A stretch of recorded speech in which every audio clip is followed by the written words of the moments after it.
Okay, here's a weird one for you. What could possibly connect a YouTuber's super expensive video, a famous cricketer's darkest secret, and a saint's really strange blessing from centuries ago? Well, they all pull back the curtain on this hidden world that runs right alongside our own, a world of unseen forces that are constantly shaping our lives. So we're going to explore that together. First up, we've got a number that just sounds made up for a single YouTube video.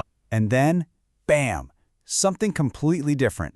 A confession that just stops you in your tracks and cuts right through all that glamour of professional sports. And to top it all off, we've got this super strange tale from way, way back in the past. So, a YouTuber's video, a cricketer's private struggle, a saint's blessing, how on earth do these things connect? Well, that's exactly what we're going to get into. All right, let's do this. First, we're going to look at the world that we all see every single day. You know, that shiny, high-stakes world of online success that's perfectly polished for our screens. 8 lakh rupees. Let that sink in for a second. That is the estimated cost for creator Purav Jha to make just one of his spoof videos. It's a huge reminder of the massive unseen effort and money that goes into the free stuff we all watch. And right away, you see how that shiny picture starts to get a little blurry. Take comedian Ravi Gupta. He points out that what you see online, the perception, is way off from his reality. It proves that the seen world isn't just expensive. Sometimes it's just not even real. So this is really the heart of it, right? You've got this conflict. On one side, there's the image, this perfect picture of success. And on the other, there's the reality nobody sees, the insane financial pressure, the nonstop insecurity, and yeah, the hidden mental cost of it all. But what happens when that unseen world is about more than just work stress? What if it's something deeper, something that's actually, unsettling? This is where Yuzvendra Chahal comes in. He reveals that his whole public personality, that fun, carefree guy on the field, was basically a mask. Behind that mask, he was fighting this totally private and much, much darker battle in a world none of us could see. And, this unseen world, it isn't always something inside our own heads, like a psychological thing. Sometimes it feels like it's external, like an unnerving presence you can just feel. This quote here is from a Bengali horror story about a place called Dow Hill, and it translates to, "The feel of the place is not good." It's that deep gut feeling, right? That instinct that tells you something is just off in a world you can't quite see. And that's the real question, isn't it? What happens when all of that, the inner battles, those weird external feelings, what happens when it all just can't be held back anymore? What happens when the unseen world just breaks right through into ours? Okay, so let's follow that idea. We're going beyond just the little cracks in the image, and we're diving straight into the full-on battles that are being fought totally out of sight. I mean, Chahal's confession here is just incredibly raw. He's saying his depression led to suicidal thoughts. Think about that. A private life-or-death struggle happening entirely inside his own head, while millions of people are watching him play cricket on TV. And this is where the unseen becomes terrifyingly seen, or at least felt. For Chihal, anxiety wasn't just some abstract feeling. It had real physical symptoms. He's talking uncontrollable shivering, his face actually shrinking, his hands turning ice cold, and his brain just completely shutting down. And look, this isn't only about clinical depression.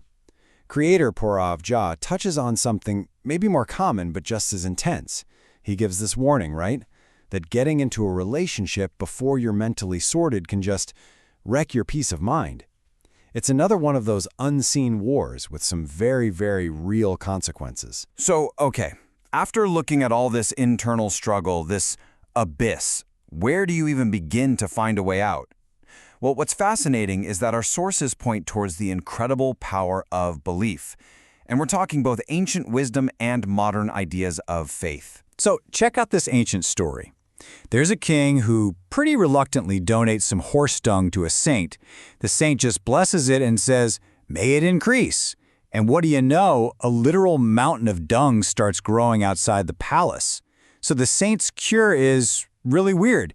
He tells the king he has to get his own subjects to criticize him. And as they do, the story goes, their words somehow soak up his bad karma, and the mountain disappears. What this story's really getting at is a concept called parabda. The idea is that it's the specific slice of your past karma that's playing out in your life right now.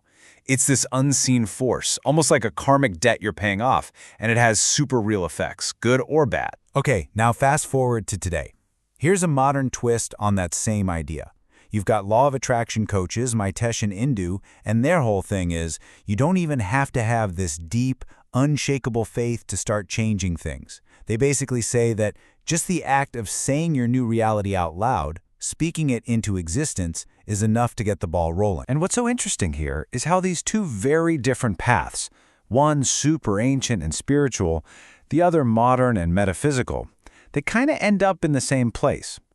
Both are saying that our reality is being shaped by these unseen forces, but, and this is the key part, we can actually influence them, whether it's by dedicating your actions, like in the old story, or just by stating what you want. But let's be real, belief can feel kind of abstract, right?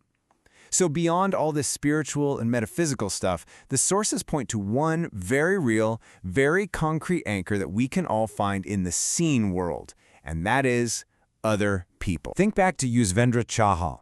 When he was at his absolute worst, he wasn't alone, and he gives all the credit for his recovery to his close friends, Pratik Pallar, Priyank Talan, and Mahavash. He says they were there for him like 24/7. They were the real-world support system he needed to win that invisible battle in his head. And this quote just nails it, doesn't it?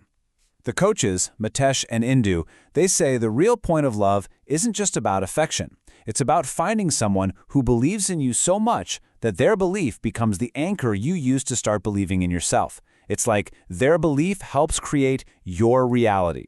So, when you look at everything from the cost of a YouTube video to the pressure inside our own heads, from ancient ideas about karma to the simple power of a friend's support, it's so clear that our lives are this mix of the seen and the unseen. So the final question I want to leave you with isn't just what unseen forces are shaping your world, but maybe more importantly, what are you doing to shape them?